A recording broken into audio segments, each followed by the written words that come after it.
Hello friends, నేను శిరీషాని. Welcome back to సిరీస్ మెడి కిచెన్. ఈరోజు మనం కొన్ని టిప్స్ చెప్పుకుందాం. చాలా తక్కువ రేటుతో దొరికే బేకింగ్ సోడాతో ఎన్నో ఉపయోగాలు ఉన్నాయి. 100 గ్రాముల బేకింగ్ సోడా రేట్ వచ్చేసి 20 రూపాయలేనండి. బేకింగ్ సోడా అంటే మనం పకోడీలు చేసేటప్పుడు, బజ్జీలు చేసేటప్పుడు వేసుకునే వంట సోడానే. మీకు చాలా ఆశ్చర్యకరమైన విషయం ఏంటంటే ఇది క్లీనింగ్లో మిగతా కాస్ట్లీగా మనం కొనుక్కునే క్లీనర్స్ కన్నా చాలా బాగా క్లీన్ చేస్తుంది. ఇంట్లో అన్ని వస్తువుల్ని మనం బేకింగ్ సోడాతో క్లీన్ చేసుకోవచ్చు. ఈ బేకింగ్ సోడా చాలా కఠినంగా ఉండే మరకలను అన్నింటినీ క్లీన్ చేస్తుందండి. ఎక్కువ డబ్బులు పెట్టకుండానే మన ఇంట్లో వస్తువులన్నింటినీ ఈ తక్కువ రేట్లో దొరికే బేకింగ్ సోడా చిటికలో మెరిసేటట్లు చేస్తుంది. ఇంకా మనం క్లీన్ చేయడంలో ఈ బేకింగ్ సోడా ఎలా పనిచేస్తుందో చూద్దాం. మన కిచెన్లో స్క్రబ్బర్స్, స్పాంజెస్ ఎక్కువ యూజ్ చేస్తుంటాం. అవి కొద్ది రోజులకే స్మెల్ వస్తుంటాయి. అవి పోవాలంటే ఏం చేయాలంటే ఒక గిన్నెలో వేడి నీళ్ళు తీసుకొని దానిలో 3 టేబుల్ స్పూన్లు బేకింగ్ సోడా వేసి కలపండి. ఈ స్పాంజీ, స్క్రబ్బర్స్ వేసి క్లోజ్ చేసి ఒక నైట్ ఉంచండి. ఇలా ఉంచితే వాటిలో ఉండే స్మెల్ పోయి బ్యాక్టీరియా ఫ్రీ అవుతాయి. టీ కప్పు ఎలా క్లీన్ చేసుకోవాలి అని. టీ అందరిలో చేసుకుంటుంటారు, అందుకని టీ కప్తో అందరికీ యూజ్ ఉంటుంది. టీ కప్ లోపల ఇలా కొద్ది రోజులకు మరకలు వస్తాయండి.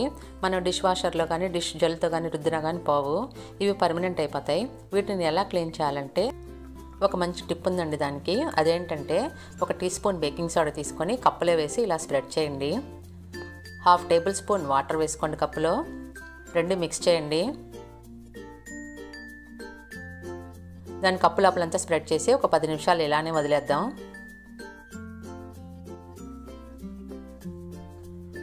పది నిమిషాల తర్వాత ఇటువంటి స్క్రబ్బింగ్ ప్యాడ్ తీసుకొని లోపల ఈ విధంగా రుద్దండి. మనం ఒక్కొక్కప్పుడు టీ కప్పు కడగడం లేట్ చేస్తాం, అటువంటప్పుడు ఈ విధంగా మరకలు పడతాయండి. చూడండి, మరకలు పోయాయి. ఇప్పుడు ఈ కప్పును కడుక్కొని వస్తాను. ఎంత బాగా క్లీన్ అయిపోయిందో. ఈ విధంగా తక్కువ ఖర్చుతో ఈజీగా కప్పుని క్లీన్ చేసుకోవచ్చు. ఈ 2 కప్పును చూడండి, దాంట్లో మనం క్లీన్ చేయలేదు కదా, అలాగే మరకలు ఉన్నాయి. పాత బుక్స్ అలానే పెట్టేసామనుకోండి, కొద్ది రోజులకి అవి స్మెల్ వస్తాయి. కొంచెం బేకింగ్ సోడా తీసుకొని పేపర్స్ మధ్యలో చల్లితే చాలు, పాత వాసన అంతా పోయి ఫ్రెష్ స్మెల్ వస్తుందండి. మిక్సీ జార్లో అప్పుడప్పుడు స్మెల్ వస్తూ ఉంటుంది, ఎంత వాష్ చేసినా కానీ స్మెల్ పోదు. స్మెల్ పోవడానికి ఒక మంచి టిప్ ఉంది. ఏంటంటే అది మిక్సీ జార్లో 1 టీ స్పూన్ బేకింగ్ సోడా వేసుకోండి. ఇది వెనిగరు. ఇది అన్ని ఫ్యాన్సీ షాపుల్లో, ప్రొవిజన్ షాపుల్లో ఈజీగా దొరుకుతుంది. వంటల్లో యూజ్ చేసుకునే వెనిగర్ అంటే షాప్స్లో ఇస్తారు. ఇది 2 టీ స్పూన్లు వేసుకోండి.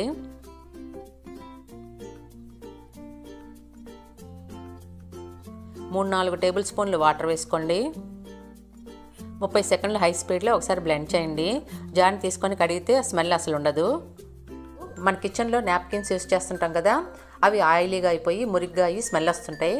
వాటిని మనం ఎలా క్లీన్ చేయాలంటే ఒక గిన్నెలో నీళ్ళు వేసి 4 టేబుల్ స్పూన్లు బేకింగ్ సోడా వేసి కలపండి. ఈ టవల్స్ వేసి వాటర్లో ముంచి కవర్ చేసి ఒక నైట్ ఉంచండి. నెక్స్ట్ డే మార్నింగ్ వాటిని తీసి ఆ వాటర్ అంతా పిండేసి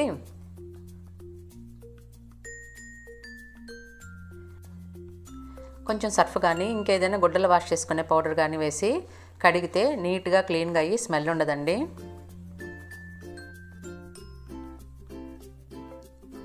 ఆయిల్ జిడ్డంతా పోయి ఫ్రెష్గా అవుతాయి.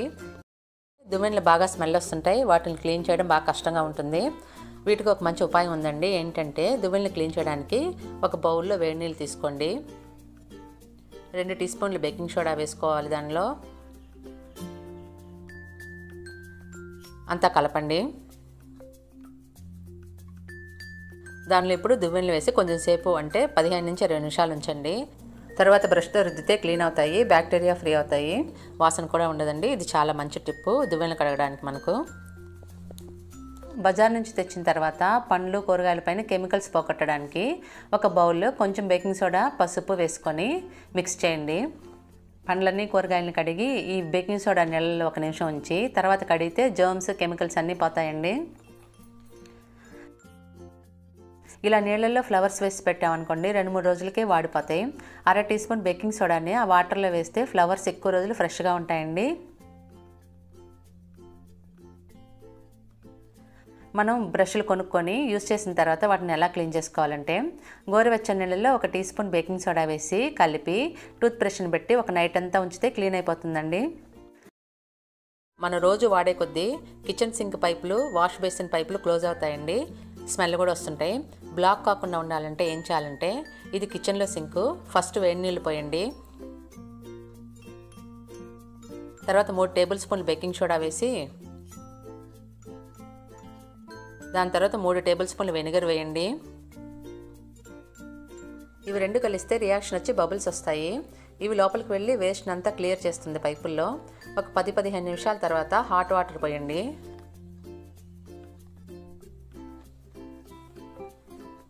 లోపల పైపుల్లో ఉండే వేస్ట్ అంతా వెళ్ళిపోతుంది. ఎక్కువ రోజులైతే 1/2 cup baking soda, 1/2 cup vinegar వేసుకోండి. వారానికి ఒకసారి చేసుకుంటే బ్లాక్స్ ఉండవు పైపుల్లో. ఇప్పుడు అందరిలో వాషింగ్ మిషన్ ఉంటుంది. ఈ లోపల డ్రమ్ వచ్చి మనం యూజ్ చేసే కొద్దీ నిదానంగా మురికి పడుతుంది, మరకలు పడతాయి, వాసన కూడా వస్తుంది. దీనికి మంచి ఉపాయం ఏంటంటే, ఈ డ్రమ్ లోపల 1/2 కప్పు బేకింగ్ సోడా వేసుకోండి. వాషింగ్ మిషన్ని ఆన్ చేయండి. వాటర్ పడుతున్నాయి. కంప్లీట్ అయిన తర్వాత చూస్తే వాషింగ్ మిషన్లో డ్రమ్ అంతా మెరుస్తుంది, మరకలు పోయి. స్మెల్ ఉండదు, బ్యాక్టీరియా ఫ్రీ అవుతుంది. ఈ లోపల ఉన్న హోల్స్ అన్నీ క్లోజ్ అవుతాయండి యూజ్ చేసే కొద్దీ. అవన్నీ బేకింగ్ సోడాతో ఓపెన్ అవుతాయి. ఈ విధంగా మీరు నెలకు ఒకసారి చేస్తే మీ వాషింగ్ మిషన్ క్లీనింగ్ అవుతుంది, ఎక్కువ రోజులు రిపేర్ కాకుండా ఉంటుంది. పిల్లలు ఎక్కువగా పెన్సిల్తో, క్రయాన్తో గోడలపైన రాస్తుంటారు. మనం మామూలుగా క్లీన్ చేస్తే అవి పోవు. అవి పోవాలంటే మనం ఏం చేయాలంటే, ఒక బౌల్ తీసుకొని దాంట్లో కొంచెం బేకింగ్ సోడా, కొంచెం వాటరు సమానంగా తీసుకోవాలి.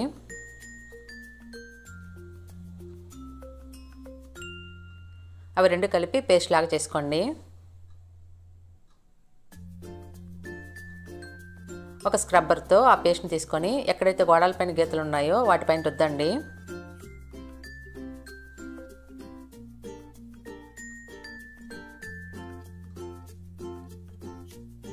చూడండి, పెన్సిల్ గుర్తులన్నీ బాగా పోయాయి. ఇప్పుడు గుడ్డతో తుడవండి, నీట్గా క్లీన్ అయిపోయింది. ఇంట్లో ఈగలు, దోమలు రాకుండా ఉండాలంటే ఒక గిన్నె హాట్ వాటర్లో 1/2 కప్పు వెనిగర్ వేసుకోండి. 1-2 టీ స్పూన్ల బేకింగ్ సోడా వేసి ఇల్లు తుడిచినా, కౌంటర్ టాప్ తుడిచినా ఇల్లు ఫ్రెష్గా ఉండి ఈగలు, దోమలు రాకుండా ఉంటాయి. మనం వాషింగ్ మిషన్లో బట్టలు వాష్ చేసేటప్పుడు రిన్స్ చేసే టైంలో ఫ్యాబ్రిక్ సాఫ్ట్నర్ వేస్తాం కదా. ఈ ఫ్యాబ్రిక్ సాఫ్ట్నర్ మనం బజార్ నుంచి కొనాలంటే చాలా ఎక్కువ ఖర్చు అవుతుంది. మనం ఇక్కడ ఖర్చు లేకుండా ఫ్యాబ్రిక్ సాఫ్ట్నర్కి బదులుగా బేకింగ్ సోడా యూజ్ చేయొచ్చు. వాషింగ్ మిషన్లో రిన్స్ చేసేటప్పుడు 1 టీ స్పూన్ బేకింగ్ సోడా వేసి లాస్ట్ రిన్స్ చేసామంటే బట్టలు బ్రైట్గా అవుతాయి, బ్యాక్టీరియా ఫ్రీ అవుతాయి, సాఫ్ట్గా కూడా అవుతాయండి. మనం అలసిపోయినప్పుడు కాళ్ళ నొప్పులుగా ఉంటే గోరువెచ్చని నీళ్ళల్లో 1 టేబుల్ స్పూన్ బేకింగ్ సోడా వేసుకొని దానిలో కాళ్ళను పెట్టుకొని 15-20 నిమిషాలు ఉంచామనుకోండి, నొప్పులన్నీ మాయమైపోతాయి. బేకింగ్ సోడా వచ్చేసి కాలి గోళ్ళకి ఫంగస్ రాకుండా చేస్తుందండి. షూస్ స్మెల్ వస్తుంటే ఆ షూస్లో బేకింగ్ సోడా చల్లి 5-6 గంటలు అలానే ఉంచి తర్వాత విదిలించామనుకోండి, క్లీన్ చేసిన తర్వాత స్మెల్ అంతా పోతుంది, ఫ్రెష్ స్మెల్ వస్తుందండి. ఈ విధంగా తక్కువ రేట్లో దొరికే బేకింగ్ సోడాను ఉపయోగించి మనం ఇంట్లో అన్ని రకాలుగా క్లీన్ చేసుకోవచ్చు. ఈ టిప్స్ మీకు నచ్చాయనే అనుకుంటున్నాను. ఏ టిప్ మీకు ఎక్కువగా నచ్చిందో, మీరు ఏ టిప్ యూజ్ చేశారో నాకు తప్పకుండా కామెంట్ సెక్షన్లో రాయండి. ఈ వీడియో నచ్చితే లైక్ చేయండి, షేర్ చేయండి, నా ఛానల్ సబ్స్క్రైబ్ చేయడం మర్చిపోకండి. Thank you for watching.